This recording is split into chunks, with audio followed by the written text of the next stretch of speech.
जिन शासन का पर्व है आया, पर्युषण जो कहलाया, पर्वों का ये राजा है जो हर घर खुशियाँ है लाया।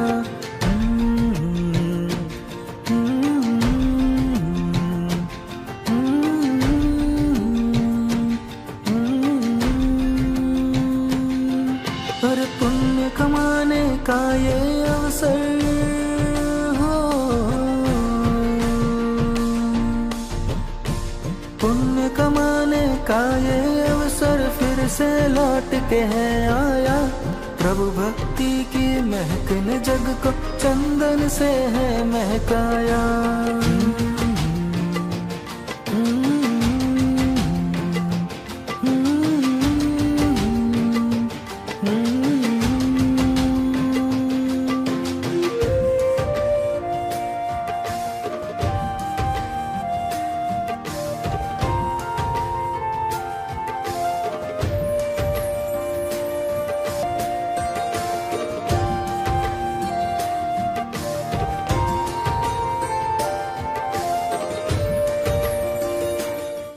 આદરણીય chairman trustee Shri Shantibhai,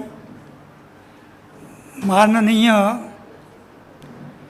managing trustee Shri અનિલભાઈ તથા પ્રમુખ સાહેબ શ્રી રામજીભાઈ, રમજાનભાઈનું આ ઘર છે. 7મી-8મી વખત આપણે એમને સાંભળીએ છીએ અને તમે બધા જે આજે આવ્યા છો એ શ્રુતજ્ઞાન પ્રેમી છો, એના કરતાં વધારે રમજાન પ્રેમી છો. તે ખેંચાઈને આવ્યા છો. દર વખતે આમનો પરિચય આપવો એ જરૂરી જ નથી, તમે એમને સારી રીતે જાણો છો, પણ તમને ખબર છે કે એ પાંજે કચ્છજા માળું આવી મોટી ખાખરના અને રાપરની ગવર્મેન્ટ આર્ટ્સ એન્ડ કોમર્સ કોલેજના એ ગુજરાતીના પ્રોફેસર છે. He is highly qualified, MA, MPhil અને ડોક્ટરેટ PhD. નાના હતા ત્યારે નાની ખાખરમાં જે એમની આજુબાજુના ઘરો એ બધા જૈનોના ઘરો, આજુબાજુમાં દેરાસર સ્થાનક પણ ખરા અને સાધુ મહાત્માઓનો મા સતીઓનો પણ જોગ ખરો. એ બધાના કારણે એમના પર જૈન ધર્મના ઊંડા સંસ્કારો પડ્યા અને એમાંય ભુવનચંદ્ર સુરી એમને મળી ગયા. એમની પાસે એમણે 16-17 વર્ષ સુધી જૈન ધર્મનો ઊંડો અભ્યાસ કર્યો. એક વિદ્યાર્થી તરીકે તેજસ્વી પ્રતિભા અને એમાં આ જૈન સંસ્કાર અને જૈન ગુરુ આ ત્રિવેણી સંગમના કારણે એ જેટલા મુસ્લિમ રહ્યા એના કરતાં વધારે જૈન બની ગયા. કચ્છ યુનિવર્સિટીમાં MAમાં એ ફર્સ્ટ હતા અને એના કારણે ત્યાં અપાતો આચાર્ય યશવંત શુક્લ ગોલ્ડ મેડલ, સુવર્ણ ચંદ્રક સૌથી પહેલો એમને મળ્યો. એ વિશેષતા છે. એ ઉપરાંત હવે તો મુંબઈની અને ગુજરાતની, અમદાવાદની અને સુરતની એક પણ વ્યાખ્યાનમાળા એવી નહીં મળે કે જ્યાં રમજાન વસણિયા ન હોય. સહેજ પણ અતિશયોક્તિ વિના હું આ બોલી રહ્યો છું. બધી જ વ્યાખ્યાનમાળા ભારતભરની. એ ઉપરાંત પણ આખું વર્ષ એમની સાહિત્યને લગતી પ્રવૃત્તિઓ ઓનલાઈન ચાલુ જ હોય છે. એમણે જૈન સામાયિકોમાં પણ લેખો લખ્યા છે. એ ઉપરાંત જે જૈન યુવક સંઘનું માસિક પ્રબુદ્ધ જીવન, એમાં પણ 2 અંક, એકનું સાહિત્ય ઝરણું અને બીજું રવોમાં નીરવતા, આ 2 અંકોનું સંપાદન પણ એમણે કરેલું. આમ નાની ઉંમરે એમની સિદ્ધિઓ મોટી છે, જે એમના માટે તો ખરું જ, પણ જૈન શાસન માટે પણ આ એક ગૌરવની વાત છે. આપણે સૌ ગૌરવ અનુભવીએ. એ એમના વક્તવ્ય પર આવે એ પહેલાં શ્રી વર્ધમાન સ્થાનકવાસી જૈન શ્રાવક સંઘ, એટલે કે આપણા સંઘ વતી આપણા સંઘના ટ્રસ્ટી શ્રી ગિરીશભાઈ ખીમજી પોપટ શાહને વિનંતી કરું કે આપણા સંઘ વતી તેઓ રમજાનભાઈનું સન્માન કરે, બહુમાન કરે, એમને આવકારે.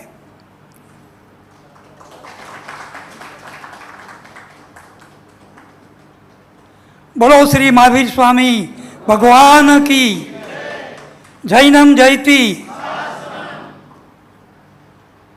આજનો એમનો વિષય છે નેમ રાજુલની પ્રણય ગાથા. નેમ રાજુલની પ્રણય ગાથા. જે તમે જાણો છો, સાહિબો મારો રાજુલનો કંત, વેળા વીતે લગ્નની. એ વેળા વીતે એના પહેલાં હું વીતી જાઉં. મંગલ કારણ જગત પ્રભુ, અરિષ્ટ નેમી ભગવાન. વંદન કરું હું ભાવથી, જન્મ સૌરી પૂરી ઠામ. સમુદ્ર વિજય ભૂપતિ તણો, નંદન આનંદકાર. માતા શિવા દેવી જે હની, લંછન શંખ ધરનાર. અરિષ્ટ સમ રત્ન સમ શ્યામ વર્ણ, દશ ધનુષ તનુમાન. સહસ્ત્ર વરસનું આખું, ગિરનારે નિર્વાણ. કર્મ યોગે હું અવતર્યો, દુષમ પંચમ કાળ. રાજે મતી જીમતાર મુજ, આપ છો દીન દયાળ. વિનતી એ અવધારજો, સહસ રાજેશ્વર દેવ. ભવસાગરથી પાર કર, કરુણિત તુમ પાયસે. પ્રભુ કરુણિત તુમ પાયસે.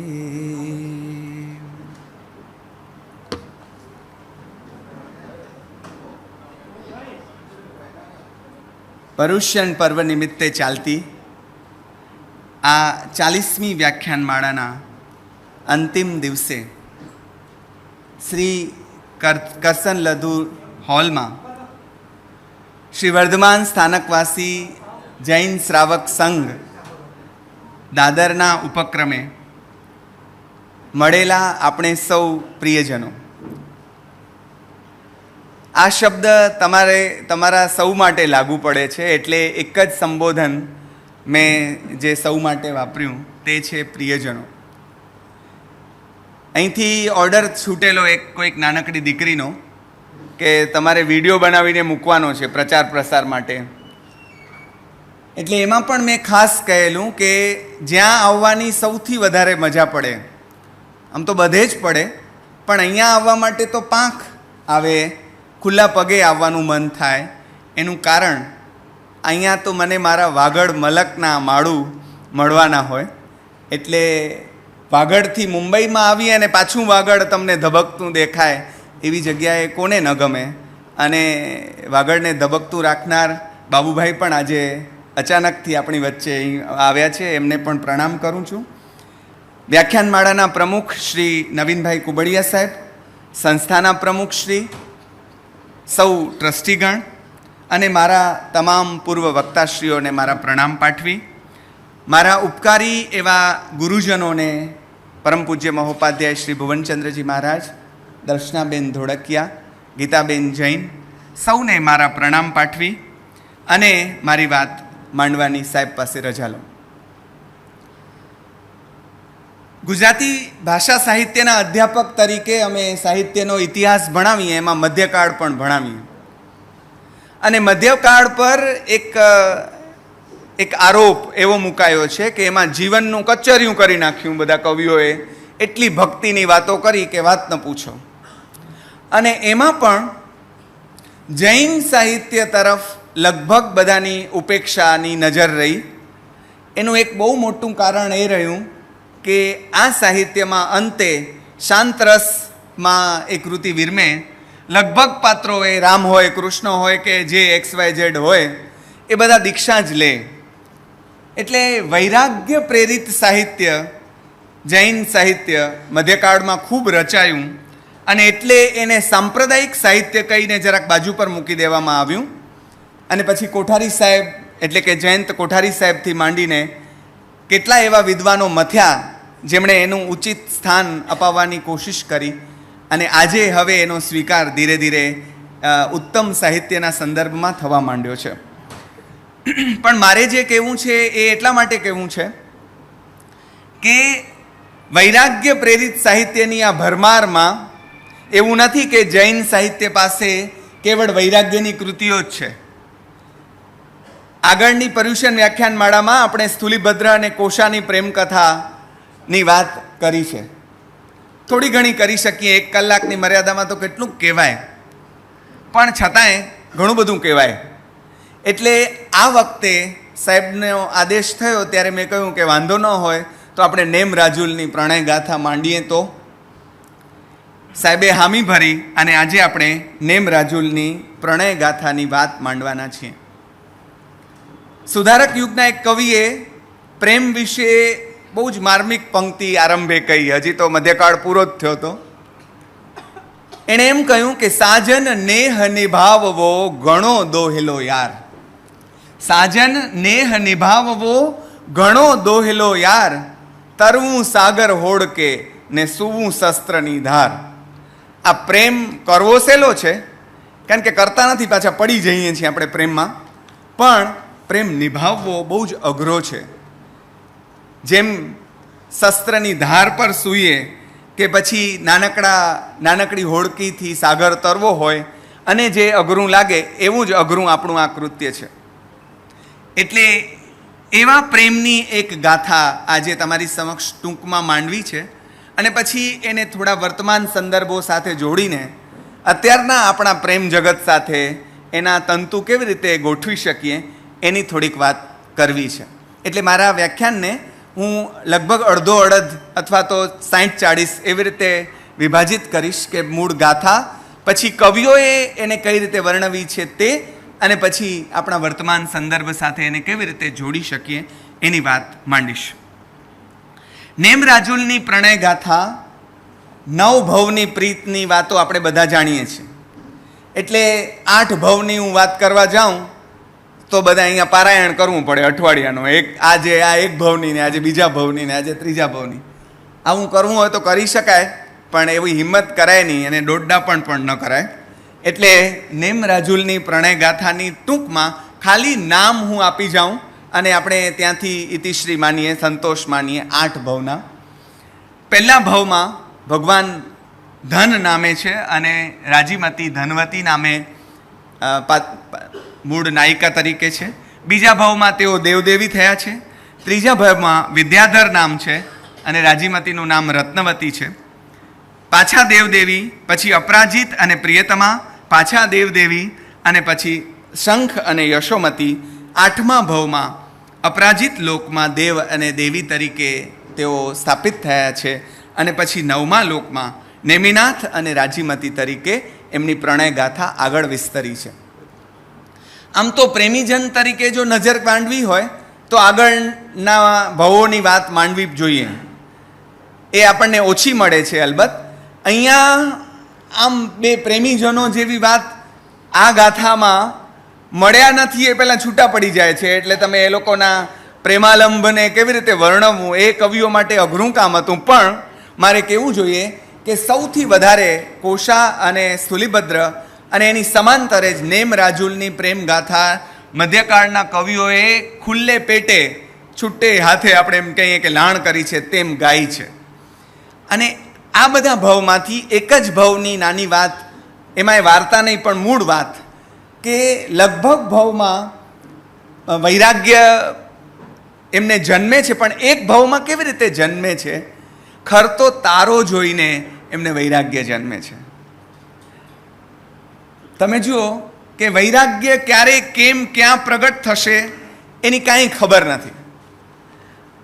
શ્રીમદજીને જે સેવતા હશે એને ખ્યાલ આવશે, વાંચ્યું હશે એમણે, કે ઓચિંતા કોઈ માણસનું અધ્યાત્મ જગત ઉઘડી જાય, આપણને એમ થાય કે આણે તો કાંઈ કર્યું નથી. એ કાંઈ કર્યું નથી એવું ન કહેવાય, એ આગળથી કરીને જ આવ્યો હોય. અને એવું કશુંક થાય કે જ્યાં એનો આખું ચક્ર ફરી જાય અને એક નવી દિશામાં એનું જીવન વહેતું થઈ જાય. એટલે જુદી જુદી રીતે અધ્યાત્મ પ્રગટ થઈ જતું હોય છે. એટલે ઘણીવાર આ વાલિયામાંથી વાલ્મીકી જેવી ઘટનાઓ પણ બનતી હોય છે. એનું કારણ, એક ભાવમાં વાલિયામાંથી વાલ્મીકી ન થાય, આ તો કોઈ કારણસર એને આપણે ત્યાં યોગ ભ્રષ્ટ આત્મા ગીતાની ભાષામાં કહે છે કે એવો યોગ ભ્રષ્ટ કોઈ નાનકડી ચૂક થઈ અને એ થઈ ગયો પણ પાછો મૂળ પાટે ચડી ગયો. એમ ભગવાન એક ભાવમાં ખાલી ખરતો તારો જુએ છે. હવે આપણે બધાએ કેટલાય જોયા હશે અને કુછ કુછ હોતા એમાં ખરતા તારાને જોઈને બે જણા પ્રેમમાં પડે છે. અહીંયા બેમાં વૈરાગ્ય આવે છે. હા, તમે જુઓ, ઓલા સપનામાં જુએ છે, આમ ડ્રીમ્સ, ખરતો તારો જુએ છે, તરત બે જણા બોલ્યા વગર આમ મુઠ્ઠી વાળીને કાંઈક માંગી લે છે. માંગવામાં ઓફકોર્સ આપણે સમજી શકીએ કોને માગતા હોય. હા, કહેવાય નહીં પાછું કોઈને, કારણ કે બહુ અંગત છે, ખાનગી છે. એટલે પણ અહીંયા જેમાં તારો ખરી પડ્યો તેમ હું ક્યારે ખરી પડીશ એનું કાંઈ નક્કી નથી. એ ખરતા પહેલાં મારા તારાપણાની જે ચમક છે એને સાર્થક કરી લઉં એવી રીતે એ સાધક તરીકે જાગી જાય. એટલે સાધકને ઈશારો કાફી હોય, સમજુને. એમ અહીંયા એક જ ઝાટકે જાગી ગયા. અને એની વાત કરીને હવે હું સીધા નવમા ભાવ પર આવું છું. હરિવંશમાં એમનો જન્મ છે. ભગવાન શ્રી કૃષ્ણ સાથે પણ એમનું જોડાણ જે છે એની પણ ટૂંકમાં વાત માંડી અને પછી મુદ્દા પર આવીએ. એમના પિતાજીનું નામ સમુદ્ર વિજય અને એમના દીકરા નેમિનાથ. વસુકુમારના પુત્ર શ્રી કૃષ્ણ. એ રીતે કૃષ્ણ અને નેમિકુમાર એ બે જણા કાકાઈ ભાઈ થાય. હરિવંશ પુરાણ પ્રમાણે એમનો જન્મ શૌરીપુરીમાં અને પછી દ્વારિકામાં આવ્યા એવું કહેવાય છે. જ્યારે દિગંબર પરંપરાના એક ગ્રંથમાં મેં વાંચ્યું કે ભયથી પ્રેરિત થઈને યાદવો પછી અહીંયા દ્વારિકામાં આવ્યા. એમણે એક તર્ક એવો મૂક્યો છે કે જેને ત્યાં આ રીતે તીર્થંકરનો જીવ અવતરવાનો હોય એને પછી બીજા કોઈ ભય લાગુ ન પડે, એટલે શક્ય છે કે ભગવાનનો જન્મ દ્વારિકામાં થયો હોય. આ મત એ દિગંબર પરંપરાના એક ગ્રંથમાંથી મને મળ્યો. પણ આપણે જે શ્વેતાંબર પરંપરામાં માનીએ છીએ તે શૌરીપુરીમાં એમનો શ્રાવણ સુદ છઠ્ઠે જન્મ થયો. નેમી એટલે કે ધર્મરૂપી રથના ચક્રને એ જે નેમી સમાન એટલે કે ધરી સમાન છે એટલે નામ પડ્યું નેમિનાથ. અને એમનું આયુષ્ય, આ થોડી બેઝિક વિગતો તમને, જેના માટે સાવ નવી વાત છે એના માટે આપણે આપી દઈએ એટલે થોડું લેસન બરાબર મગજમાં ફિટ થાય. નહીંતર એમ થાય કે આ અમારા કેટલાક વક્તાઓ એવા હોય કે આગળનો કોઈ રેફરન્સ આપ્યા વગર સીધી વાત શરૂ કરે કે માનવીની ભવાઈ તો બધાએ વાંચી જ હોય ને. પણ એને ખબર ન હોય કે હવે એવા વેમમાં રહેવામાં બહુ માલ નથી કે માનવીની ભવાઈ બધા વિદ્યાર્થીઓ અધ્યાપકોએ નથી વાંચતા. ભણાવવાનું આવે ત્યારે એક એક ચેપ્ટર બિચારા જેમ તેમ કરીને વાંચીને જતા હોય મારા જેવા. તો નેમિનાથનું આયુષ્ય 1000 વર્ષનું છે. દેહની ઊંચાઈ 10 ધનુષની એટલે અત્યારની ભાષામાં 30 મીટરની છે. બહુ સરસ એક જગ્યાએ નોંધ મળી કે કૃષ્ણ રાજચક્રી છે અને નેમિનાથ ધર્મચક્રી છે. રાજચક્રી બનવામાં લગભગ બધાને રસ હોય છે. બહુ ઓછા એવા હોય છે કે જેને ધર્મચક્રી બનવામાં રસ હોય. બે ચોઈસ હતી અને એવું પણ કહેવાય કે જૈન કથાઓ પ્રમાણે એ શ્રી કૃષ્ણ કરતાં પણ તાકાતમાં બળવાન છે, પણ તેમ છતાં એમને રાજચક્રી બનવામાં રસ નથી, એમને ધર્મચક્રી બનવામાં રસ છે. એટલે એકાદ વખત રમતા રમતા મિત્રો ભાઈઓના કહેવાથી સુદર્શન હાથમાં લઈ લીધું છે અને કૃષ્ણએ જરાક વાર આમ ઓલા થઈ ગયા છે કે આ મારું સુદર્શન મારા સિવાય ઉપાડી શકે એવું બીજું કોઈ નથી, આ કોણે ઉપાડ્યું? અને ત્યારે એમને એમના બળનો ખ્યાલ આવે છે. મોટા માણસની ખૂબી એ છે કે એ પોતાનું બળ બધાને બતાવતો ન ફરે. જીસસ વિશે એમ કહેવાતું કે એ ચાલે ને એટલે એમના ચાલવાની ધૂળથી માણસો સાજા થઈ જાય, ચાલવાની ધૂળ અડે એનાથી. એટલે બધાને એમ હતું કે જીસસને અત્યારે સૂડી ઉપર ચડાવ્યા એટલે એ હમણાં આ ખીલા છે એ ફૂલ થઈને ખરી પડશે અને જીસસ હસતા હસતા નીચે ઉતરશે. જીસસ સામાન્ય માણસનું મૃત્યુ મરી ગયા એ સૌથી મોટો ચમત્કાર છે. સૌથી મોટો ચમત્કાર એ છે કે તમારી પાસે શક્તિઓ હોય અને છતાં પણ તમે કાંઈ ન કરો. ભગવાન શ્રી કૃષ્ણના પગમાં નાનકડું તીર વાગે અને કૃષ્ણ પોતાનો દેહ છોડે. આ વાત તમને કાંઈ મગજમાં ફીટ બેસે છે? તાર્કિક રીતે પણ અત્યંત સામાન્ય માણસનું મૃત્યુ પામ્યા છે, અત્યંત સામાન્ય માણસની જેમ જન્મ્યા છે કાળકોટરીમાં. આ મોટા માણસની વિશેષતા છે કે તેમ છતાં એ અસામાન્ય બને છે. આ એની મોટી વિશેષતા. એટલે કૃષ્ણથી બાહુબળમાં મોટા છે પણ ક્યાંય બતાવતા નથી. બતાવે એ જેને, એટલે હમણાં મેં અરુણભાઈ વિશે લેખ કર્યો. અરુણભાઈ ભટ્ટે હમણાં વિદાય લીધી, વિનોબાના પરમ ઉપાસક, અને ભૂદાનમાં ખૂબ બહુ મોટું કામ એમણે કર્યું. તો મારા 2 ભાષણો સાંભળ્યા એમણે અને મને આજે લખતા લખતા સાહેબ શરમ આવી કે જે ખરેખર બોલવાના અધિકારી હતા તે ચૂપચાપ બેઠા હતા અને મારા જેવો ખાલી ગળો વાગ્યા કરતો હતો. એટલે આ કામ ભરેલા ગળાનું છે કે એ ચૂપ હોય. એમ નેમિનાથ ચૂપ હતા. કૃષ્ણ અને એમની પત્નીઓ સાથે જલક્રીડા કરવા જવાનો એક પ્રસંગ બને છે. બહુ ઝડપથી હું છલાંગ મારતો મારતો કથા કહું, નહીંતર મારે જે બીજું કેવું છે તે રહી જશે. એટલે એમાં ભાભીઓ ઘણી બધી રીતે એમને લગ્ન કરવા માટે પાણી ચડાવે છે, એમ કહીએ તો હાલે. એટલે ઘણી બધી વાતો કરે છે કે તમારે પરણવું જોઈએ, કારણ કે આમ, કારણ કે આમ, કારણ કે આમ.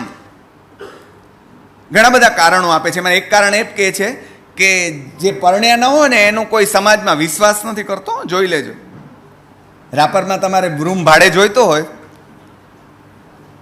અને પછી એના માટે બહુ જ ખરાબ શબ્દ છે એટલે જાહેરમાં બોલાય નહીં, પણ જો તમે જેઠાલાલના પડોશી પોપટલાલ હો તો તમને રૂમ ન મળે. લગ્ન તમને એક પ્રકારની વિશ્વસનીયતા આપે છે. આ મારે કહેવું છે કે એમ થાય કે આ ભરોસો કરવા જેવો માણસ છે, ચિંતા નથી. એનો મતલબ એમ નથી કે બ્રહ્મચારી ન રહેવું, રહેજો તમે. જેનામાં ત્રેવડ હોય એ રહેજો, ચાળા નહીં પાડતા. અમારા બેન બ્રહ્મચારી રહ્યા ને તો કેટલાક બહેનોને એમ થયું કે અમે રહીએ, પછી 40મે વર્ષે સપનાઓ આવવાના ચાલુ થાય તો બાઈ એના કરતાં પરણી જ જાઉં તું.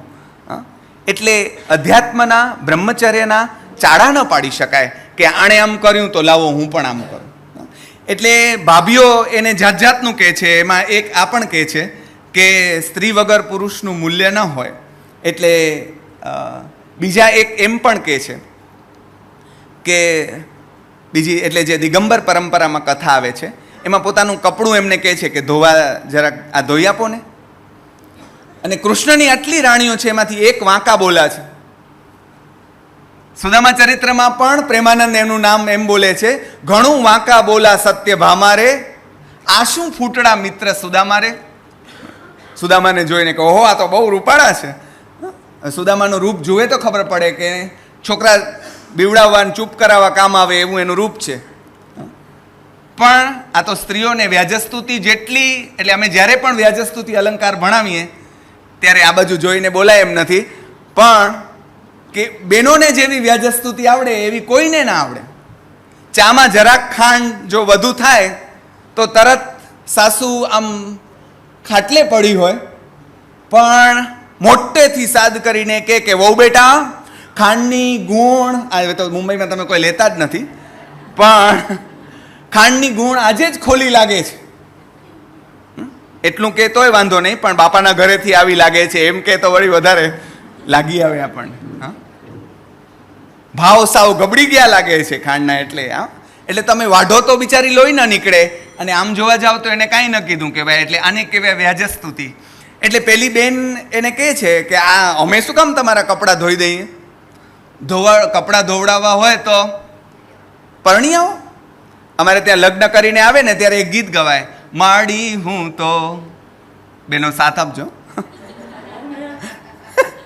માડી હું તો ગઢડો જીતીને ઘરે આવ્યો રે, માડી હું તો પાણી ભરનારી તેડી લાવ. પછી આખું લાંબુ લિસ્ટ છે. એટલે આપણને એમ થાય જાણે આના માટે પરણ્યું છે એવું. એણે આ પાછા ગીત બેનો ગાયા, એટલે કોઈ વિરોધ નહીં કરતા. એકે ભાઈ ગાતો નથી. અત્યારે હું ગાઉં છું કારણ કે મારે ગાવું પડે છે, પણ આ બધા જ બહેનો ગાય. પછી એમ કે અમને શું પાણી ભરવા જ લઈ આવ્યા છે? પણ બેન તમે જ કીધું, અમે ક્યાં કીધું? એટલે આ બેન એમ કે છે કે અમે તારા કપડાં શું કામ ધોઈએ? ધોવા હોય, કપડાં ધોવડાવવા હોય તો પરણ. અને ભાભીઓના મેણા બહુ ફેમસ છે.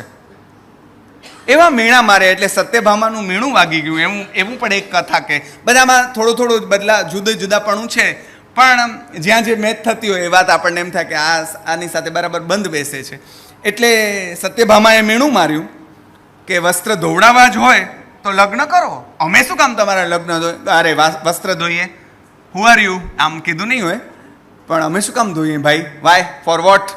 હા, એટલે લાગી આવ્યું આમને તો. અને મેણા બીજાય ફેમસ છે, બે ભાભીઓએ જ માર્યા છે.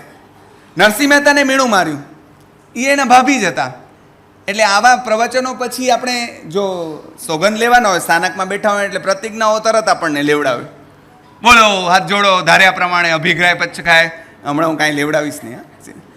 તો એમાં આ લેવાનું થાય તો આ લેવાનું કે કોઈને મેણા નહીં મારીએ. પણ આ બે મેણાએ ચમત્કાર કર્યા. આ ત્રીજા મેણાએ પણ નરસિંહ મહેતાની ભાભીએ એને મેણું માર્યું કે આ તું અહીંયા અમારું ખાધા કરસ, તારું પોતાનું તો કાંઈ કમાવાનું છે નહીં, આમ છે તેમ છે. અને નરસિંહ બિચારો નીકળી પડ્યો. એને શિવ મળ્યા, અને શિવ પાસેથી કૃષ્ણ મળ્યા, અને એ બધું તો ઘરે ગયું, પણ આપણને નરસિંહ મળ્યા. હા, આપણને મારે આમ બે હાથ ઊંચા કરીને કહેવું છે કે જો નરસિંહ ન મળ્યા હોત તો આપણી ગુજરાતી ભાષા રાંક થઈ ગઈ હોત. જો પ્રેમાનંદ ન મળ્યા હોત તો આપણી ગુજરાતી ભાષા રાંક થઈ ગઈ હોત. એવા કેટલાક ઉત્તમ કવિઓ આપણને મળ્યા, એમ નરસિંહ મળ્યા. એની વાર્તામાં જઈશ નહીં ને કે આ નેમરાજુલ પુરાણ બાજુમાં રહી જશે. પણ બીજું મેણું માર્યું એ જેસલની ભાભીએ. એ તો અમારા કચ્છમાં જ એના સાક્ષી છે બાબુભાઈ ને આ બધા. ત્યારે કોક ને કોક રૂપે આપણે હોશું, પણ ખબર ન હોય કે આપણે છીએ. તો ભાભીએ શું મેણું માર્યું કે આ શું તમે અહીંયા વટ પડાવ્યા કરો છો? તોરલ ઘોડી લઈ આવો અને તોરલ તલવારને લઈ આવતો. હા, લઈ આવો તો ખબર પડે. લેવાય ગયા, એની આખી લાંબી કથા છે. લેવા ગયા અને 3 તોરલ લઈ આવ્યા. મારી વાર્તા પાછી નથી કરવાની, આંખો કાઢશે સાહેબ. તો તોરલ ઘોડી, તોરલ તલવાર અને તોરલ નાર પણ લઈ આવ્યા. અને એવી નાર સાથે આવી, તમે વિચાર તો કરો, આ આપણી ભારતીય સંસ્કૃતિ કે કોકના ઉદ્ધાર માટે પોતાની પત્નીને આવા ડાકુ, ચોર, લૂંટારાને હાથમાં સોંપી દેતા કોઈ સાધુ અચકાયો નથી. આનાથી મોટો વૈરાગ બીજો હોય કયો? તમે એને પરણેલા કઈ રીતે કહી શકો કે આ લોકો સાધુ સંસારી છે? એવો કઈ રીતે કહી શકો કે જે માણસ પોતાની પત્નીને એમ ઓલા માગે કે તમારી પત્ની જોઈએ છીએ? અને આને કહેવાય અનાસક્તિની પરાકાષ્ઠા.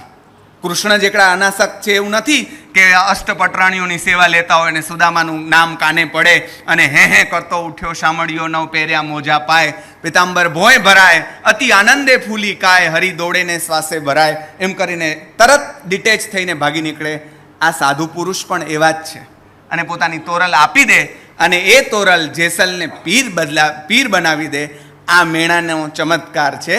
તો આ ત્રીજું મેણું જેણે ક્યાંય લઈ ગયા નેમિનાથને. જો આ મેણું ન માર્યું હોત તો હજી આટલી ઝડપ થાત નહીં. એટલે લગ્ન માટે તૈયાર થયા કે ભલે ત્યારે બહેનો પાસે એવી કળા હોય છે, આપણે અહીંયા બહુમતીમાં છીએ એટલે કહેવાય, એ લોકો હાઈ ક્લાસ શીશામાં ઉતારી લે અને આપણને ખબર જ ન પડે ક્યારે ઉતરી ગયા. ઉતરવાની એ મજા આવે પાછી.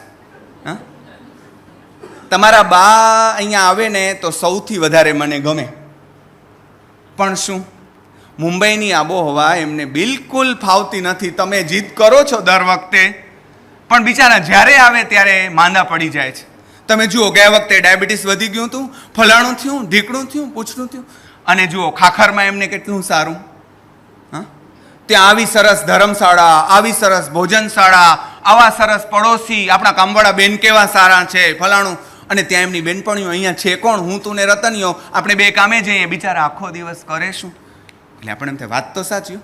એટલે માં એમ કે બેટા આવું, એ પહેલાં જ આપણે એમ કહે, માં તારે જો ખાખર રહેવું હોય ને તો મને વાંધો નથી એમ કહો. એટલે માએ સ્ત્રી છે, એ સમજી જાય કોની ચાવી ભરાવેલી છે.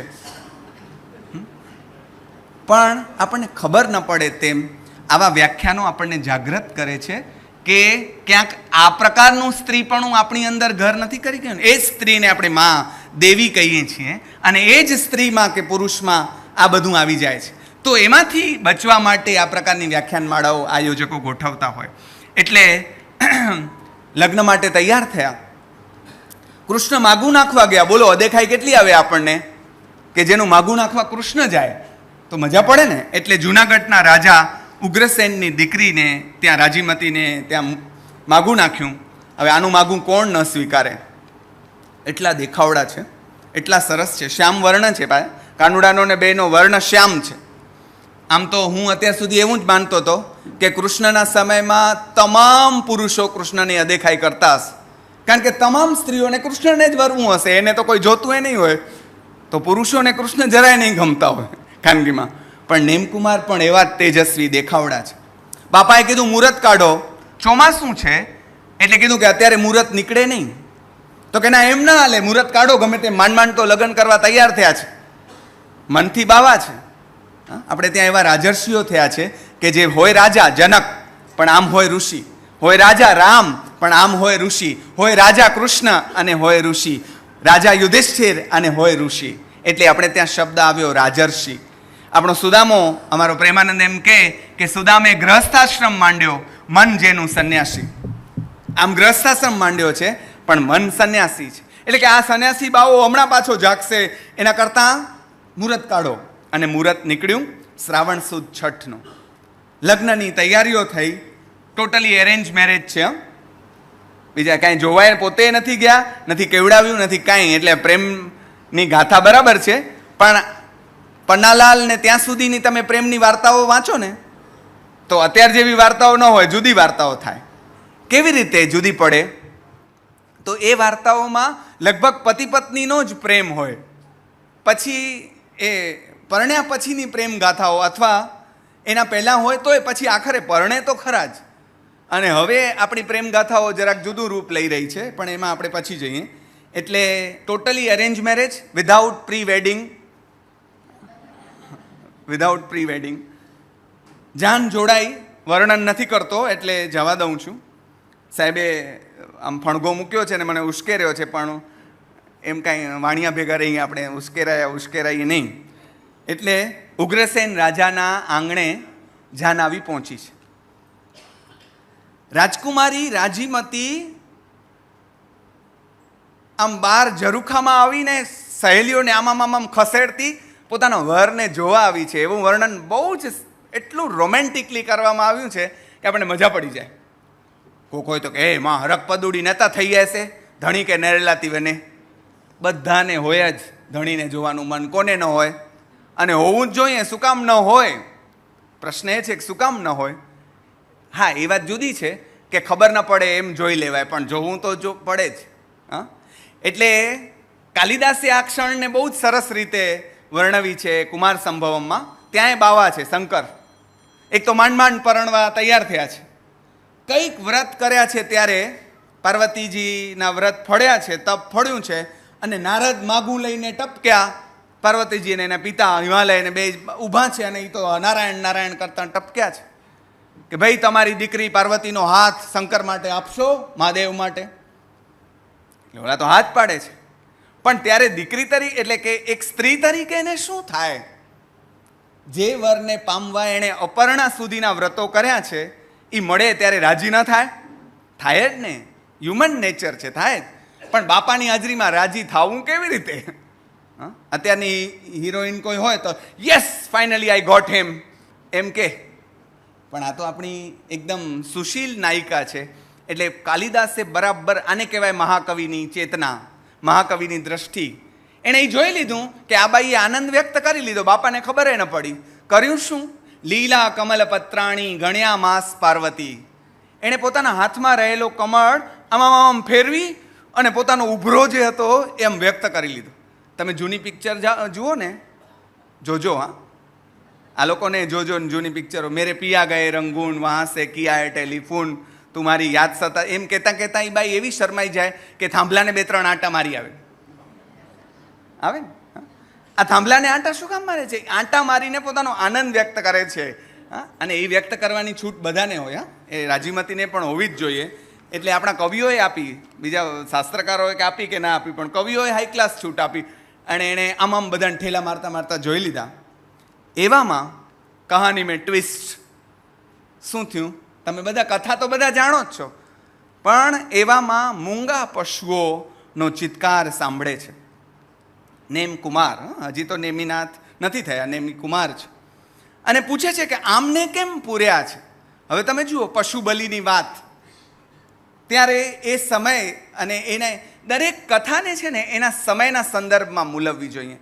આપણી મુશ્કેલી શું થાય છે કે ઇતિહાસને આપણે વર્તમાનના સંદર્ભમાં મૂલવીએ છીએ. કે ફલાણાએ અત્યારે આમ નહોતું કરે, પણ કાકા તું ત્યાં જા પહેલાં, અને પછી ત્યાંની બધી પરિસ્થિતિમાં બેસ, અને પછી આ માણસની જગ્યાએ જા, અને પછી તું શું કરસ અમે જોઈએ, જા. દરેક સ્થિતિને તત્કાલીન સમય અને સંદર્ભોમાં ત્યારની સ્થિતિના સંદર્ભમાં મૂલવવા જોઈએ. એટલે પૂછે છે અને જવાબ મળે છે. એમના સાળાભાઈએ જવાબ આપે છે કે લગ્ન થશે અને પછી બધાનો ભોજન સમારંભ થશે, તો એના ભોજન સમારંભ માટે છે. અને એકદમ જ ઝટકો લાગે છે. ઓહ, આટલા બધા પશુઓને મારી નાખશે અને મારા કારણે અમારા લગ્ન માટે આટલા બધા પશુઓનો બલિ ચડશે. એટલે એકદમ ધ્રુજી જાય છે. એક કથામાં એવી કલ્પના કરી છે, અથવા એવી વાત આવે છે કે બધા પશુઓને જાણે વાચા ફૂટે છે ને ભગવાનને કહે છે, વિનવે છે. એમાં એક હરણ પણ ભગવાનને વિનંતી કરે છે કે અમને જરાક તમે મુક્ત કરાવો ને. એ લોકો બોલે છે ત્યારે કંઈક કહી જ રહ્યા છે, પણ આપણી મુશ્કેલી શું છે કે આપણી ભાષામાં નથી, એટલે આપણે સમજી નથી રહ્યા.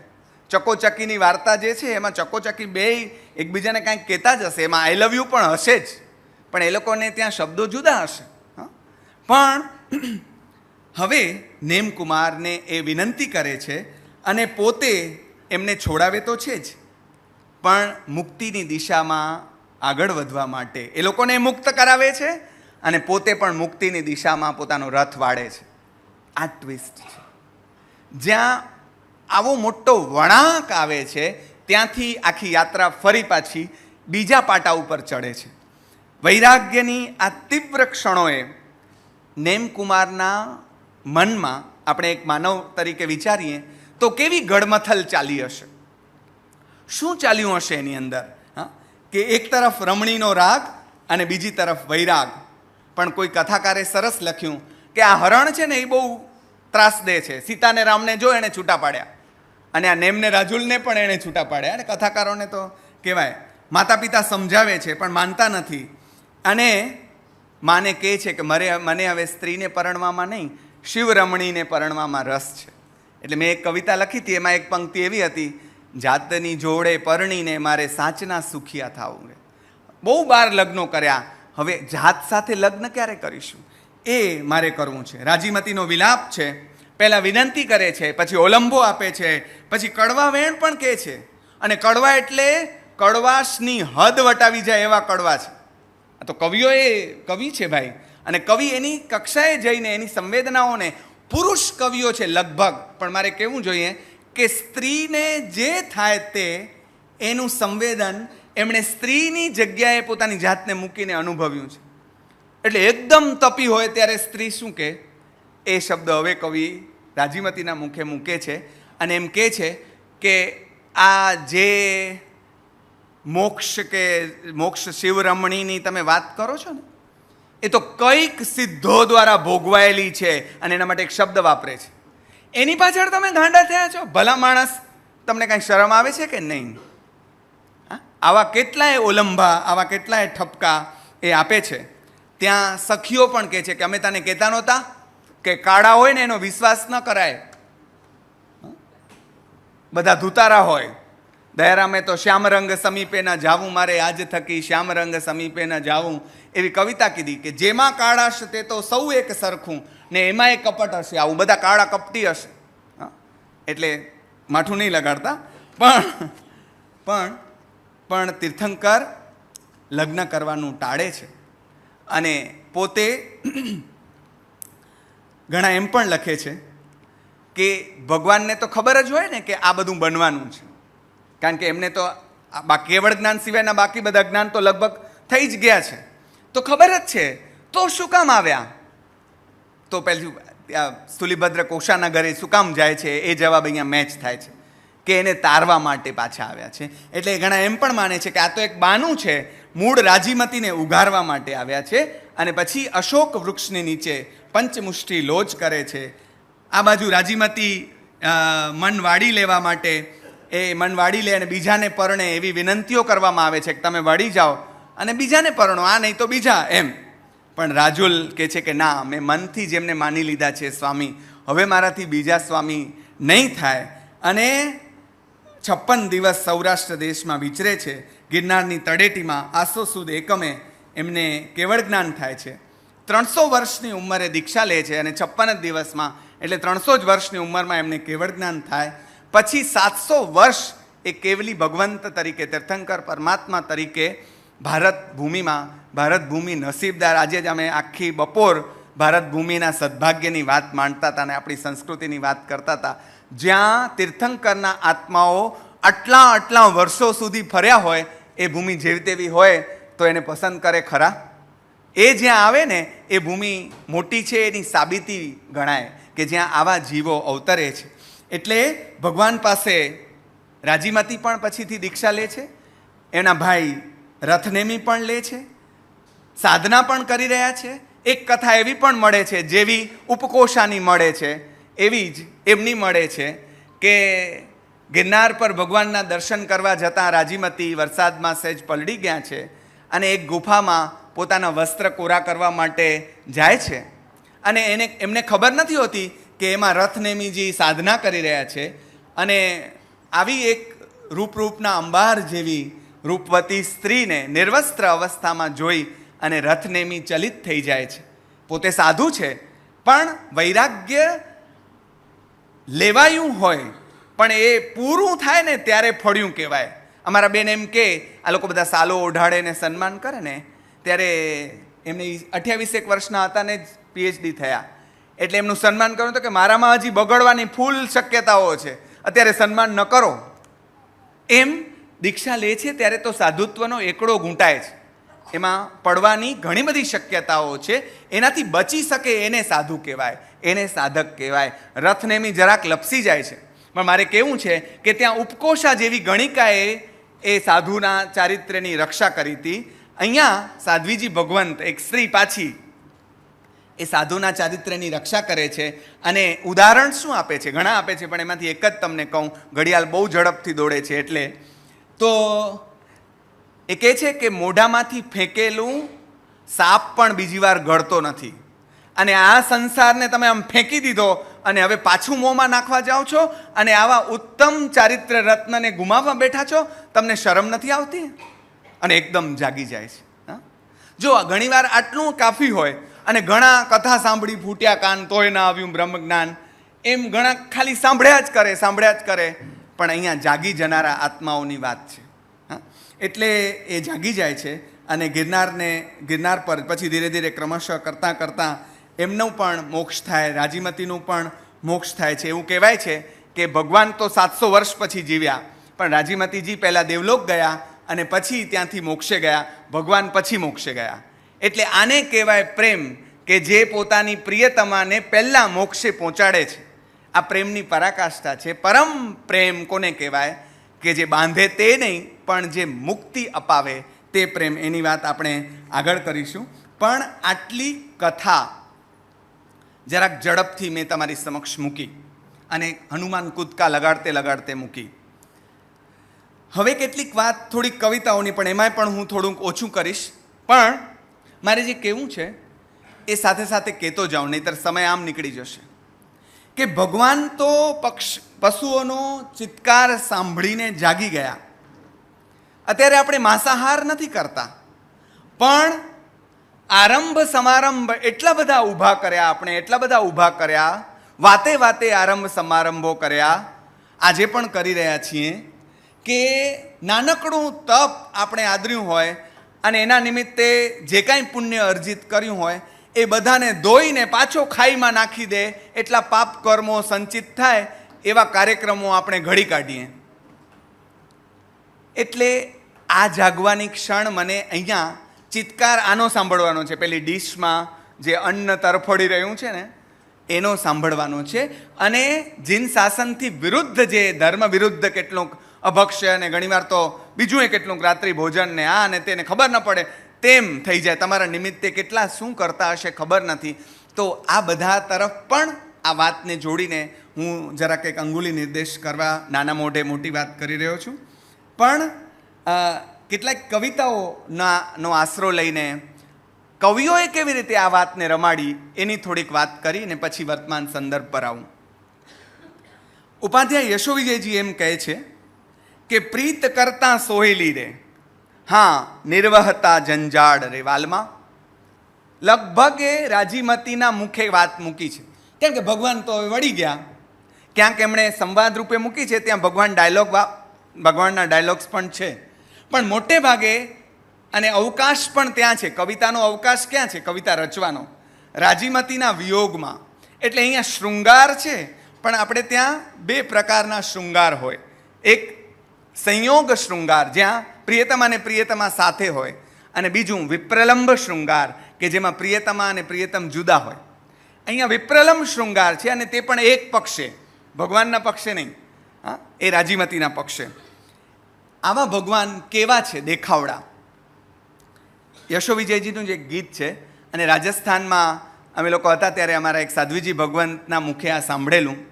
અમારા ગુરુ ભગવંત સાથે જ હતા. દેખો માઈ અજબ રૂપ જીનજી કો, દેખો માઈ અજબ રૂપ જીનજી કો, उनके आगे और सबहु को रूप लागे मोहे फीको,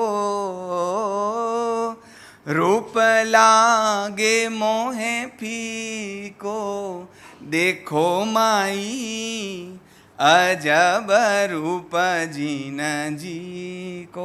3 જ લીટીનું સ્તવન છે. કોઈ ઉતાવળ હોય ને ત્યારે આ ગાવાનું મજા આવશે. જ્ઞાન વિમલજી એમ કહે છે, રાજીમતી શું પૂરવ ભવની પ્રીત ભલી પરે પાડી. તમે આ પૂરવ ભવની પ્રીત ખરેખર પાડી કહેવાય. હં, પાણી ગ્રહણ સંકેતે આવી, તોરણથી રથડો વાળી. જરાક મેણું પણ માર્યું કે આ બહુ તમે પ્રેમીજન તરીકે બહુ મસ્ત કામ કર્યું કહેવાય, કે રથ તોરણ સુધી લઈ આવ્યા અને પાછો વાળી ગયા. ભલા માણસ કાંઈ શરમ આવે છે કે નહીં? હા, પણ અબડા સાથે નેહ ન જોડ્યો તે પણ ધન્ય કહાણી. પ્રેમ લાંબો ચલાવ્યો નહીં, એ પણ ધન્ય કહાણી. કેમ? તો કે એક રસે બિહુ પ્રીત થઈને કીર્તિ ક્રોડ ગવાણી. તમે બે એક રસ થયા. પ્રેમમાંય માણસ એક રસ થાય છે, પણ આ શુદ્ધ પ્રેમમાં એક રસ થયા અને તમારી કીર્તિ ક્રોડ ગવાણી. હજી એ ગવાઈ રહી છે, આજે આપણે ગાઈ રહ્યા છીએ, જેવી આવડે એવી. પણ બે એક થયા. નમી રાજર્ષિની વાત પણ તમને બધાને જાણીતી છે. માથું દુખે છે, તાવ આવી રહ્યો છે, અને ચંદનનો લેપ કરવા માટે ચંદન ઘસી રહ્યા છે રાણીઓ. એમાં બંગડીઓના અવાજથી ઓર કંટાળે છે અને ખીજાય છે. ત્યારે રાણીઓ એક એક બંગડી રાખીને બાકીની બંગડી કાઢી નાખે છે, અને રાજા જાગી જાય છે. પૂછે છે ત્યારે ખબર પડે છે કે કેમ બંગડીઓ ઓલું લેપ થઈ ગયો, તો કે ના હજી તો કરી રહ્યા, તો કે અવાજ કેમ નથી આવતો, તો કે એક હોય ને ત્યાં ઘોંઘાટ ન હોય, આ તો બધા ભેગા છે ત્યારે ડખો થઈ રહ્યો છે. તો આ એક હોવાનું, એકત્વની વાત આટલી સમજાઈ ગઈ અને એ રાજા જાગી ગયો. મારે કહેવું એમ છે કે આ બધા તો જાગી ગયા, આપણે ક્યારે? ગઈકાલે તો બેન જાગીને જોઉં ત્યાં જગત દિશે નહીં બોલીને ગયા છે, તો ક્યારે જાગીશું? એટલે ભગવાન કેવા છે, રતિપતિને પણ બાજુમાં મૂકે એવા એના રૂપનું વર્ણન એ છોડું છું. રાજીમતી એમ કહે છે કે ભાઈ તમને પશુઓની કરુણા આવી, મારી ના આવી? આ ઓલંબા છે, બધા ઠપકા છે. ગુનહો કો કિયો રે, જો રડતી એકલડી કયો ગુનો કર્યો? તો તમને પ્રેમ કરવો એ ગુનો હતો અમારો? What is this? આ બધા ઠપકા તે આપે છે. અને એ ત્યાં પણ કવિ શબ્દ વાપરે છે, ગણિકા સિદ્ધ વધુ રે, તે શું પિતરી માંડી? તમને કાંઈ શરમ આવે છે? અને ક્ષમા વિજયજી, 8 ભવનો નેહલો રે, 9મે છેહ મદ આખો. 8 ભવની પ્રીત છે, 9મે ભવે આમ છોડીને જાશો? ન કરો આમ. દાસી રાઉલી રે, સાહેબ ગોથમાં રાખો. વિનંતી છે, અહીંયા વિનવણી છે, ત્યાં ઠપકો છે. બધામાં ભાવ જુદા જુદા છે, ક્યાંક ઠપકો છે, ક્યાંક વિનવણી છે. અને પછી કેવી રીતે બે જણા મળે છે ને છૂટા પડે છે ને વગેરે. અષ્ટ ભવાંતર નેહલો રે, 9મે ભવ દીધો છેહ, કેડ ન છોડું તારો રે, જેમ છાયાને દેહ. દેહ હોય એનો પડછાયો એનો છેડો નહીં મૂકે, એમ હું તને મૂકીશ નહીં, તારી પાછળ દીક્ષા લઈશ પણ તને નહીં મૂક. હા, એટલે એમ કરીને તેઓ દીક્ષા પણ લે છે. શુભ વીર વિજયજી પાછા રાજુલના મુખે એમ કહે છે કે તો વિન ઓર સે નેહ ન કીનો, और करण की आखड़िया, इतने बीच हम छोड़ न जइए, होत बुराई लाजड़िया. ખરાબ લાગશે. આ પણ એક સ્ત્રીઓની રીત છે કે ગામમાં પછી બધા લોકો કહેશે શું, એટલે ન મૂકી જવાય. ભલે તમને મૂકી જવું છે, અંદર આપણે સમજી લેશું, પણ આમ મુકાય નહીં, ખરાબ લાગે. આપણને જોજો ઘણીવાર સમજાવવામાં પણ આવું આવે કે તમને આમાં ખબર ન પડે, બહુ ખરાબ લાગે પછી, એટલે આમ કરો. એમ અહીંયા આ પણ એક સ્ત્રીની, આ બધા પુરુષો છે લખનારા, બાઈઓ એકે નથી. પણ કવિ સ્ત્રી અને પુરુષથી બિયોન્ડ થઈ જાય છે, અને ત્યારે નથી સ્ત્રી રહેતો, નથી પુરુષ રહેતો. કોઈ રાજુલના મુખે દીપ વિજયજી એમ મૂકે છે કે મંદિર મારે રે નાવ્યા કોઈએ, દિશે છે ભરમાવ્યા. કોકે નક્કી તમારા કાન ભર્યા હશે, નકર તમે આવો નહીં એવું બને નહીં, આપણે આટલા પ્રેમ કરીએ ને તમે આવો નહીં. એટલે આ પણ સ્ત્રીઓનું એક વહેમ કે નક્કી તમારા કોઈએ કાન ભર્યા હશે. આ બધું જ કવિઓએ અહીંયા વણી લીધું છે સ્ત્રી ચરિત્રને બરાબર. રાજા હોવે કાનના કાચા.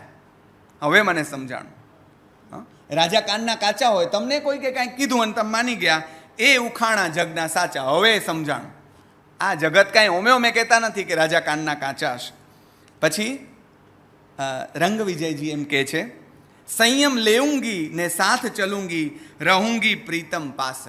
આમ નહીં લઈ જાવ તો આમ, પણ આપણે તો ભાઈ પીછો તારો છોડવાના નથી નથી ને નથી. એટલે સપના આગળ એમ કહે છે, માતા પિતા મોરો જન્મ દિયો હૈ, કર્મ લખ્યો કિરતાર, તન ધન જોબન સ્થિર નહીં, અપના સુપના જેવો સંસાર. હવે જો એમાં ઘણા બધા કવિઓની, એટલે કવિઓને જે એમણે વાંચ્યા છે એ સાત પુરાવશે.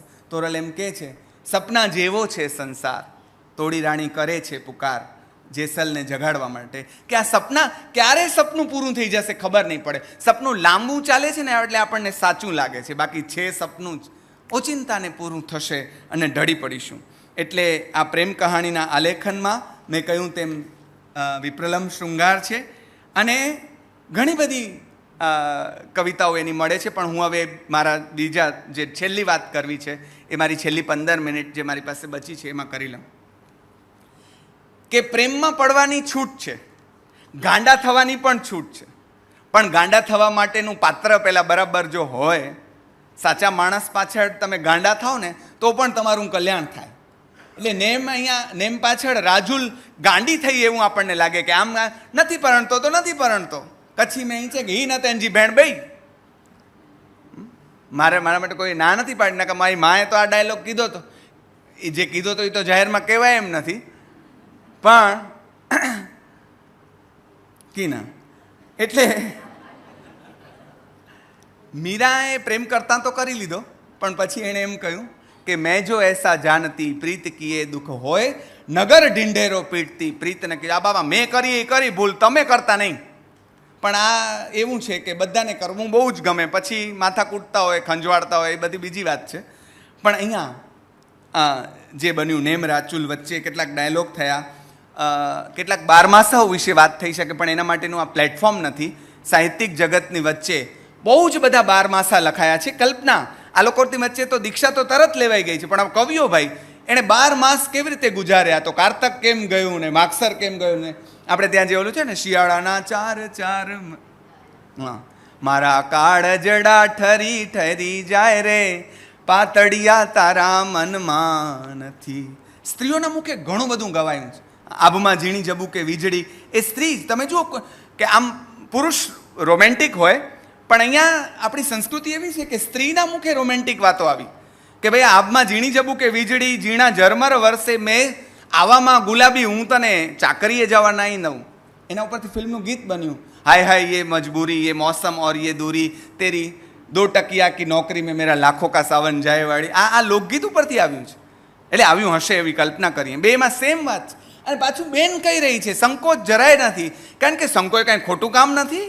પતિ પત્નીને પ્રેમ કરો એમાં કાંઈ ખોટું નથી. એવી સાહજિકતા આપણી સંસ્કૃતિમાં હતી. આપણે હવે એને આમ ઢાંકીને છોછનો વિષય બનાવી દીધો. આપણા લોકગીતોએ બહુ હળવાશથી આ બધી વાતો કરી છે. એટલે નળ દમયંતીમાં બેયના પ્રેમ રૂપથી શરૂ થાય છે. નળ એવો દેખાવડો, દમયંતી એવી દેખાવડી, પણ છેલ્લે નળ અત્યંત કદરૂપો થઈ ગયો છે. ત્યારે દમયંતીને પૂછે છે એની ભાભીઓ કે આવો વર જો હોય ટોપાઈ કાળો તો એને તું પરણીશ પાછી, એમ એને વરીશ? ત્યારે દમયંતીનો જવાબ છે, કામ છે ભૂપનું નથી રૂપનું રે. રૂપથી આરંભાયેલી પ્રેમ કથા જો છેલ્લે વ્યક્તિના ગુણ ઉપર ઠરીને પહોંચતી હોય તો રૂપનો સ્ટાર્ટ કાંઈ વાંધો. લવ એટ ફર્સ્ટ સાઇટ તમે દેખાવડા જોઈને પડો તો કાંઈ વાંધો નહીં, પણ રૂપ ઉપર જ અટકી ન જતા એ વાત આપણને આ ગાથાઓ શીખવાડે. એટલે પ્રેમ બહુ જ પવિત્ર બંધન છે. છેલ્લી મારી જે વાતો મારે કરવી છે તે જગત આખું જે આખાનું તંત્ર જેના ઉપર ગોઠવા, તે તમે બધા ખેંચાઈને આવ્યા છો. કયા કારણે ખેંચાઈને આવ્યા છો?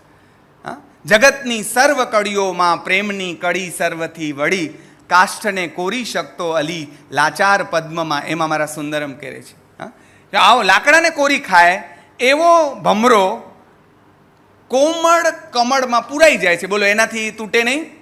પણ ભાઈ પ્રેમનું બંધન છે, એમ તોડાય નહીં, એ લાચાર થઈ જાય છે. એટલે અમારા કાનુડા માટે તો એમ બધા કે જેને મોટા યોગીઓને ધ્યાને ના આવ્યો એને કામિનીએ કરગ્રહી તાણ્યો, હાલ્યો, માર્યો, કૂટ્યો, ઝાલ્યો, બાંધ્યો, કેટલું કર્યું એક જ તત્વના આધારે, અને પ્રેમ છે. એ જ પ્રેમથી ખેંચાઈને નરસિંહની ઊંડી પૂરવા આવે, એ જ પ્રેમથી ખેંચાઈને એ મીરાના ઝેરને અમૃત કરવા માટે આવે. આ પણ પ્રેમ છે. અને અત્યારે સાહેબે કહ્યું એમ તમારામાંથી ઘણા બધા પ્રેમથી ખેંચાઈને આવ્યા છે. એટલે જૈન દર્શને પ્રેમ કરવાની ના નથી પાડી. એમણે રાગ અને પ્રેમ વચ્ચેની સૂક્ષ્મ ભેદ રેખા તમને સ્પષ્ટ કરી આપી છે. અને પ્રેમ તો કરવાનો જ છે. મહાવીર ભગવાનનો પ્રેમ વિસ્તર્યો છે એટલે ભગવાન થયા છે. જો પ્રેમ ન હોત તો એ ભગવાન થઈ ન શક્યા હોત. પણ પ્રેમને સમજવાનું છે. અમારા જયંતભાઈ અહીંયા બેઠા છે, એ અમને મરાઠીની એક પંક્તિ એમણે મોઢે કરાવી દીધી છે. હા, એ પ્રેમ म्हणजे પ્રેમ અસ્તે અને તુમચા અને અમચા અગદી સેમ અસ્તે. પ્રેમ તો પ્રેમ છે એમ એ સતત બોલ્યા કરતા. પ્રેમ म्हणजे પ્રેમ અસ્તે. પ્રેમ એટલે પ્રેમ, માં એટલે માં, એમ પ્રેમ એટલે પ્રેમ. એને તમે કોઈની સાથે સમજાવી ન શકો, એની વ્યાખ્યાઓ પણ ન થાય. આપણો કંટાળો શું છે પ્રેમની? અમે બધા એમ અધ્યાપકો એમ કે પ્રેમની વ્યાખ્યા કરો. અરે પ્રેમ કરવાનું હોય, એની વ્યાખ્યા ન કરવાની હોય. માની શું વ્યાખ્યા હોય? માતૃત્વની શું વ્યાખ્યા હોય? વાત્સલ્યની શું વ્યાખ્યા હોય? તમે કરજો જોઈએ.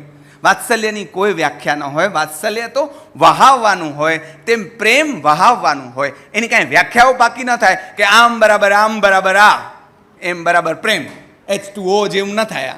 એટલે પ્રેમ આ છે. રાગ બાંધે, પ્રેમ મુક્ત કરે.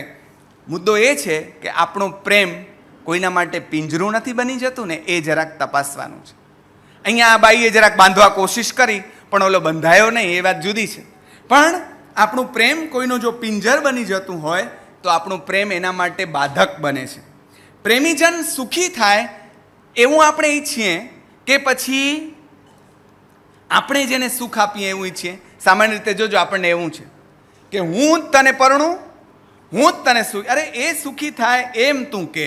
એટલે આપણે ત્યાં 2 કૃતિઓ એવી લખાઈ પ્રિયજન, જે બધાએ ફરજિયાત વાંચવી જોઈએ, વિનેશ અંતાણીની, અને બીજી ન હન્યતે મૈત્રેય દેવીની આત્મકથનાત્મક નવલકથા.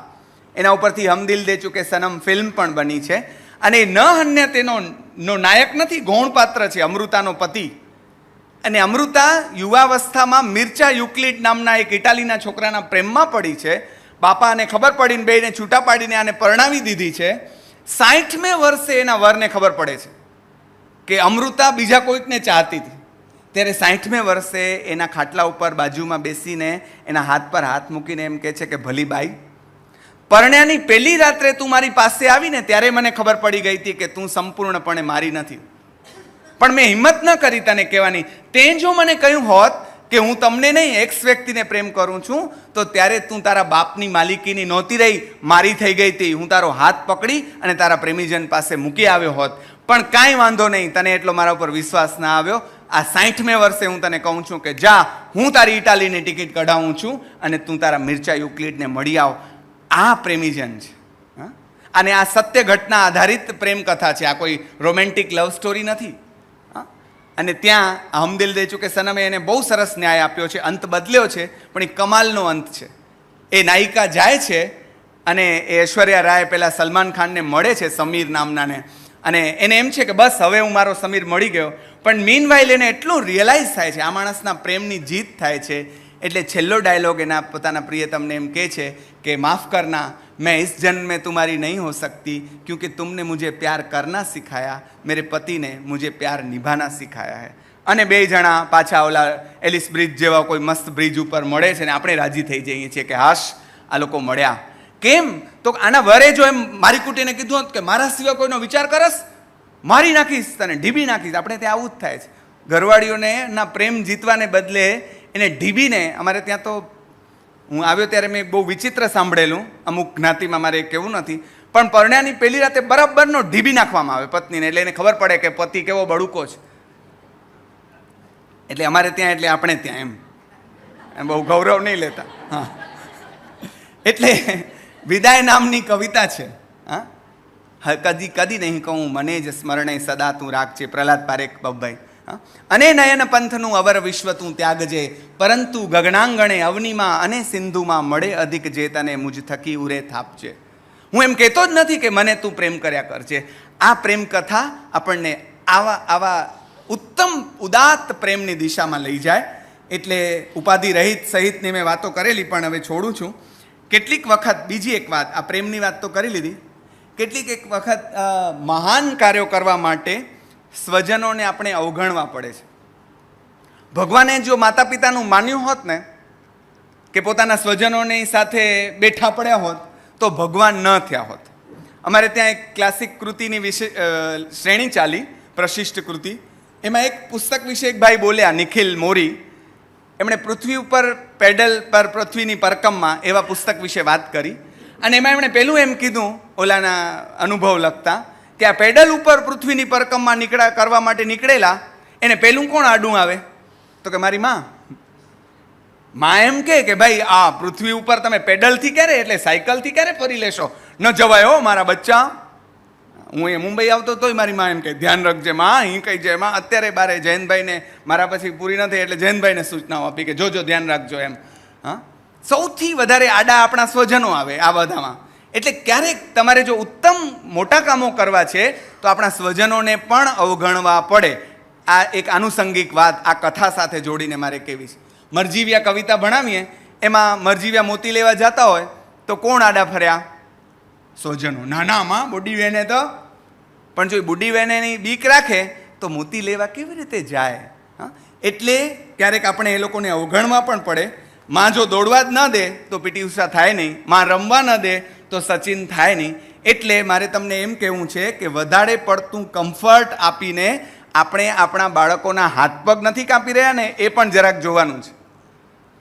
આ વાત સાથે એને એ રીતે મારે લિંક કરવાની છે કે બહુ બધું કમ્ફર્ટ આપીએ, બધું હાથ ઉપર, પછી બિચારાથી કાંઈ ન થાય, ડાયપરે બદલે નહીં. જે કરવાના આવશે જ અહીંયાથી, જે નથી પરણે ધ્યાન રાખજો, અત્યારથી પ્રેક્ટિસ કરી લેજો. તો શિવાજીનું હાલરડું યાદ કરો. એની માં આમ ઝુલાવતે ઝુલાવતે એણે એમ કહ્યું છે કે અત્યારે ચૂપચાપ સૂઈ લે ને રમી લે, જે કરવું એ કરી લે, બાકી પછી એક દિવસે એવો નહીં હોય કે સૂઈ શકે. ચાલ, ગળથુથીમાં આપણે એ લોકોને આવા સંસ્કારો આપ્યા કે અત્યારે બરાબર પોઢી જાય, પછી કામ કરવાનું છે, પછી આ પછી આ પછી આ. આવી માં હોય તો આ થાય. એટલે એ પણ, અને ઘણીવાર મોટું સુખ મેળવવું હોય તો નાનું સુખ જતું પણ કરવું પડે. હિમાલય ચડવો હોય તો આપણે તળેટી મૂકવી પડે. એટલે યાદ રાખીએ કે ભગવાનની સફર કાંઈ સહેલી નથી, પણ જેટલી સફર અઘરી છે એટલા જ પરિણામ મોટા છે. ઘર ત્યજી જનારને ઉમાશંકર એમ કહે છે, મળતી વિશ્વ તણી વિશાળતા. એને વિશ્વ આટલું મોટું મળે, પણ પહેલી શરત એ છે ઘર છોડવું પડે. ભગવાને જે કરી શક્યા એ આપણે ક્યારે કરી શકીશું? એટલે કમ્ફર્ટ ઝોનમાંથી બહાર નીકળીએ. અને છેલ્લી વાત, ત્રીજી અને છેલ્લી વાત, કે કેટલીક વાર ચોટ લાગે ને ત્યારે કામ થતું હોય. ભગવાનને ચોટ લાગી અને કામ થયું. લાગી આવે તો થાય, આપણને શું છે, લાગી જ નથી આવતું. અમારી બાજુમાં એક મારો ભાઈબંધ રહેતા હતા, ઓવડા ભીમ ભટાટા જેવા, કાંઈ ફરક જ ન પડે, પાડાની પૂઠ ઉપર પાણી રેડ્યું. આપણે એમાં નથી આવતા ને, લાગે જ નહીં. ધર્મ જ્યારે સ્પર્શે ને ત્યારે જાદુ થાય. સ્પર્શતો નથી, લાગી નથી આવતું તો નહીં થાય. એટલે ક્યારેક ઝટકાથી પણ કામ થાય. પણ એક વાત સમજવાની છે કે વૈરાગ્ય ભલે ઝટકાથી આવ્યું હોય, પણ એ વૈરાગ્ય આગળ જતાં તો પ્રેમમાં જ વિસ્તરવું જોઈએ, પરિણમવું જોઈએ. એટલે નેમ રાજુલની કથા આપણને પ્રેમ કરતાં શીખવે છે. સાચો પ્રેમ એ પોતાના સ્વજનના કલ્યાણમાં છે. એટલે આપણે પણ જેને અત્યારે પ્રેમ કરીએ છીએ એનું કલ્યાણ, એટલે આપણે ત્યાં કલ્યાણ મિત્ર એવો શબ્દ વાપરીએ છીએ. તો તમે તમારા પતિના કે તમે તમારી પત્નીના, આપણે આપણા પ્રિયજનોના કલ્યાણ મિત્ર છીએ તો સાચા પ્રેમીજન છીએ, એમ આપણને નેમ રાજુલની કથા એ કહી જાય છે. એટલે પ્રેમ જો વિસ્તરશે તો આ યાત્રા સંપન્ન થશે. આપણે ત્યાં એ ગઝલ જે લખાય એમાં ઈશ્કે મિજાજી છે ને પછી ઈશ્કે હકીકી પણ છે, બે પ્રકાર છે. એટલે ભલે આપણો પ્રેમ દુન્યવી પ્રેમ શરૂ કરીએ, પણ દુન્યવી પ્રેમની યાત્રામાં આગળ વધતાં વધતાં ઈશ્કે હકીકી એટલે કે ખલકના બનાવનારને, પરમ તત્વને, આપણી જાતને ચાહતા ચાહતા એ પરમપદ સુધી પહોંચવાની યાત્રામાં પણ આગળ વધીએ એવી અભ્યર્થના સાથે મારા બરાબર સમય પર ઘડિયાળના ટકોરે સાહેબની આજ્ઞા મુજબ આ પ્રેમગાથાને જરાક ઝડપથી અલબત્ત પણ સંકેલતા મારી વાત અહીંયા અધૂરી છોડું છું. આ જગ્યાએ ફરી ફરી આવવાનું મન થાય એવી આ જગ્યા છે. આપ સૌને મળવાનું મન થાય એવી આ જગ્યા છે. દર વર્ષે કુબડિયા સાહેબ નિમિત્ત ઊભો કરીને અને મને એક સતત નવા વિષય ઉપર કામ કરવાની તક આપે છે. એ બાને નાનું મોટું લેસન થાય છે અને આપ સૌની વચ્ચે આવવાનું બનતું હોય છે.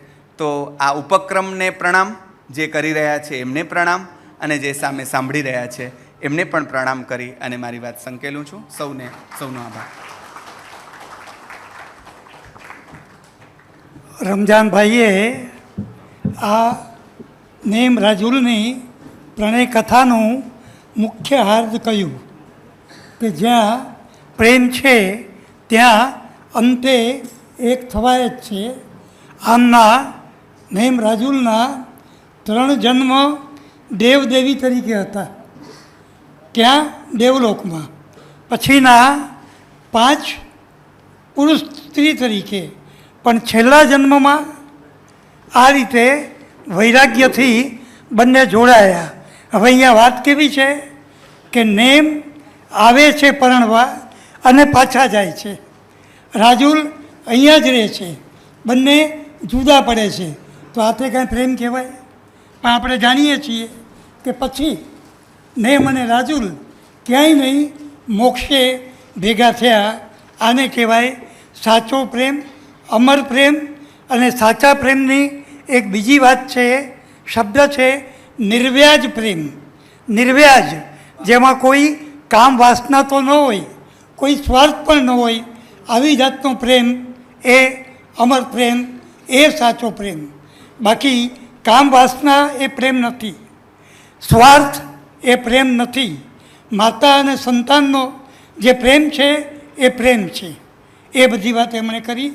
સાથે સાથે એમની બહુશ્રુતતાના દર્શન થયા કે ક્યાંક નેમરાજુલની વાત આવે તો ક્યાંક એમાં મીરાબાઈ આવે તો ક્યાંક શામળ પણ આવે અને ક્યાંક વર્તમાનની ઐશ્વર્યા પણ આવે. ખબર ન પડી કલાક ત્યાં નીકળી ગયો.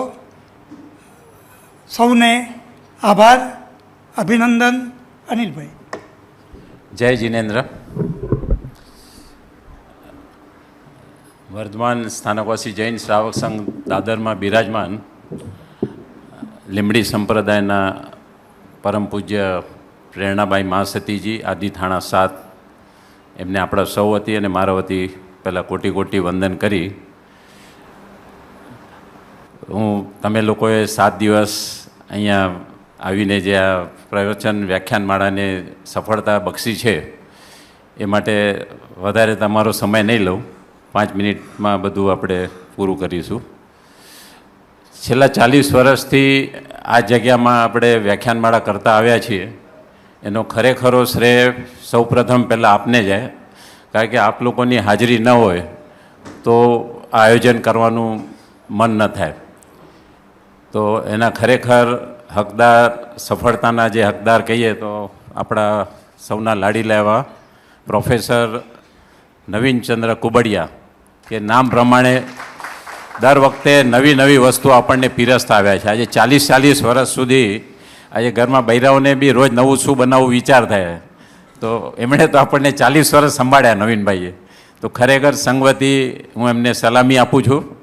અને આપણી વચ્ચે અહીંયા ઉપસ્થિત એવા કચ્છ વાગડના લાડીલા નેતા બાબુલાલ મેઘજી શાહ, એમના શુભ હસ્તે સંગવતી એમનું નવીનભાઈનું આપણે અભિવાદન કરીશું.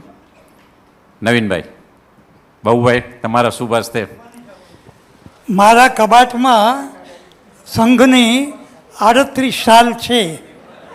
મેં 4 વર્ષ પહેલાં કીધેલું કે હું સંઘનું એક અંગ છું. માત્ર મારા થકી આ વ્યાખ્યાનમાળા નથી. અત્યારે જે એનું માર્કેટિંગ છે, જે પબ્લિસિટી છે, અને જેટલી વિશેષ છે એનો પણ હિસ્સો છે, સંઘનો પણ હિસ્સો છે, ટ્રસ્ટીઓનો પણ છે, આપ સૌનો પણ છે.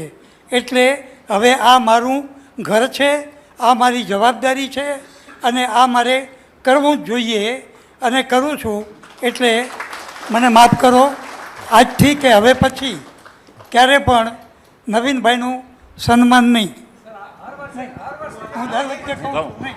અત્યારે આપણે નેમરાજુલની પ્રેમ કથાને વિશે જે કીધું, તો સંઘનો પ્રેમ છે તમારા ઉપર, અને અહીંયા ઉપસ્થિત સર્વે શ્રુતજનો પણ આપના પ્રેમી છે. એટલે તમારી સાથે જે નાતો છે ને એ આ તમે જ શીખવેલું છે કે આ સાલ કંઈ સંભાળનું હોય છે. સાલ વીણેલી હોય હૂંફ આપણે વુલનથી, એનો મતલબ તમારી હૂંફ અમને કાયમ મળતી રહે. એટલે તમને સતત એ સાલ તમારા ઘરમાં પડી હશે તો તમને ટકોર કરશે કે સંઘ હજુ જીવતો છે કરીને. એટલે તમારે અમારું ધ્યાન રાખવાનું છે. નહીં, અને 50 સુધી તો તમે ડગવાના નથી. આ સંઘની એટલી પ્રબળ શક્તિ છે. અને ખાસ તો આ એક યાદગીરી છે સંઘવતી. અને હું અહીંયા ઉપસ્થિત સર્વે બહેનોને પણ સલામ કરીશ કે તમે આવા કપરા સમયમાં ઘરની જવાબદારી, એમાં ધર્મ ધ્યાન કરી અને બધું સંભાળીને બી તમે અહીંયા કિંમતી સમય આપો છો અહીંયા, અને આ વ્યાખ્યાનમાળાને સફળ બનાવો છો. ખરેખર આપ સૌ ધન્યવાદને પાત્ર. આ વર્ષે નારી શક્તિને પણ બિરદાવવામાં આવી. 7 વ્યાખ્યાનમાંથી 4 આપણી પાસે લેડીઝ વક્તાઓ હતા. એ ખરેખર સંઘ એના માટે બી ગૌરવ અનુભવે છે. ને આપણે નારી શક્તિને પણ બિરદાવી. ટૂંક સમયમાં અત્યારે લાડકી બહેન, લાડકી વયની, લાડકી બધું ચાલુ રહ્યું છે. એટલે તમારો પારો હવે વધવાનો છે. તો સંઘ પણ કંઈક લાડકી બહેનો માટે કંઈક યોજનાઓ લઈને આવશે એવી અહીંયા ઉપસ્થિત આપણા વડીલો શાંતિભાઈ, રામજીભાઈ, બચ્ચુભાઈ એ સતત વિચારણા કરતા હોય છે. સવારના ઓફિસમાં આવે તો કંઈક બહેનો માટે કરીએ. જો ગવર્મેન્ટ કરતી હોય તો આપણે બી લાડકી બહેનને શું કામ ન કરીએ. પછી એમાં મેડિકલનું આવે કે બીજું કંઈક હોય, સાધર્મિક હોય, પણ એ જાહેરાત કરતા રહીશું. અને સાહેબે કીધું એમ આજનો સમય ડિજિટલ થઈ ગયો. એટલે હવે દરેક વસ્તુ સ્ક્રીન પર આવી ગઈ, ટચ પર આવી ગઈ.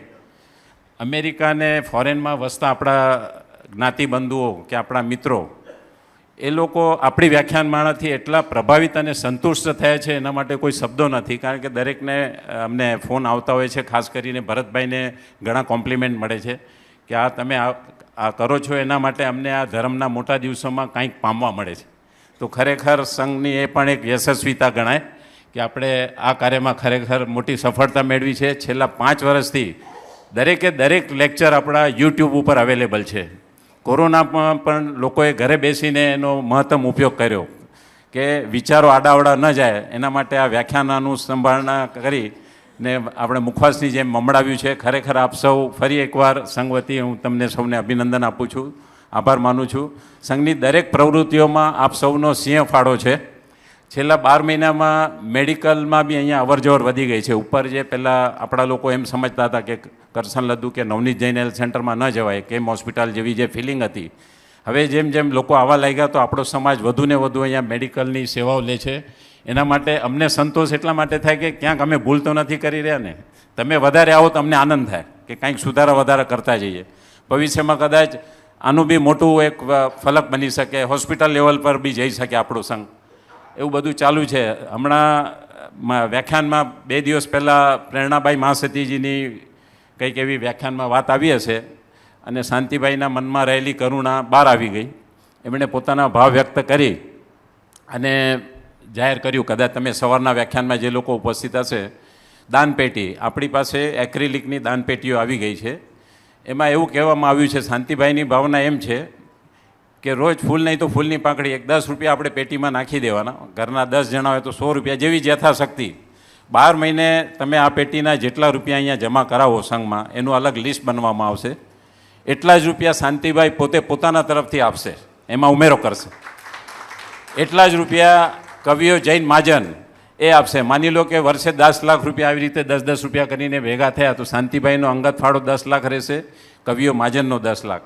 હવે એ 30 લાખનો એક અલગ એકાઉન્ટ બનશે. એટલે અત્યારે પર્યુષણના મોટા દિવસો છે તો સાધર્મિક બંધુઓને આપણે કેમ મદદરૂપ થઈએ.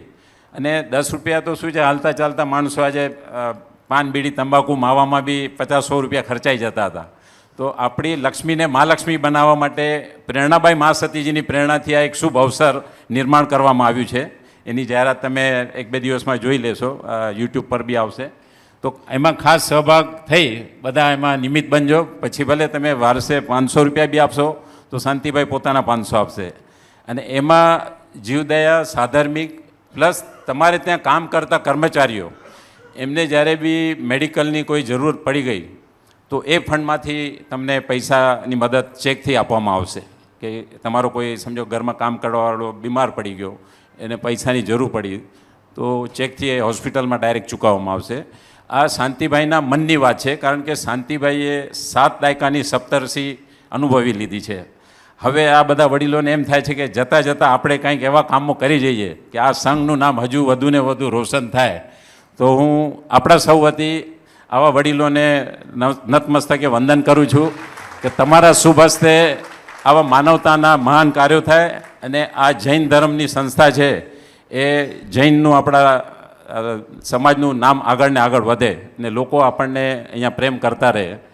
અને રમજાનભાઈને માટે બી ગૌરવ એટલા માટે થાય કે એક મુસ્લિમ વ્યક્તિ જૈન ધર્મના વ્યાખ્યાનો બહુ સુંદર રીતે એમને અત્યારે લગભગ અમુક જણાને તો એ ના પાડે છે કે મારા આગળ હવે ટાઈમ નથી, એટલો સ્લોટ, એટલા બિઝી થઈ જાય છે, બધા એમને ઇન્વાઇટ કરતા હોય છે.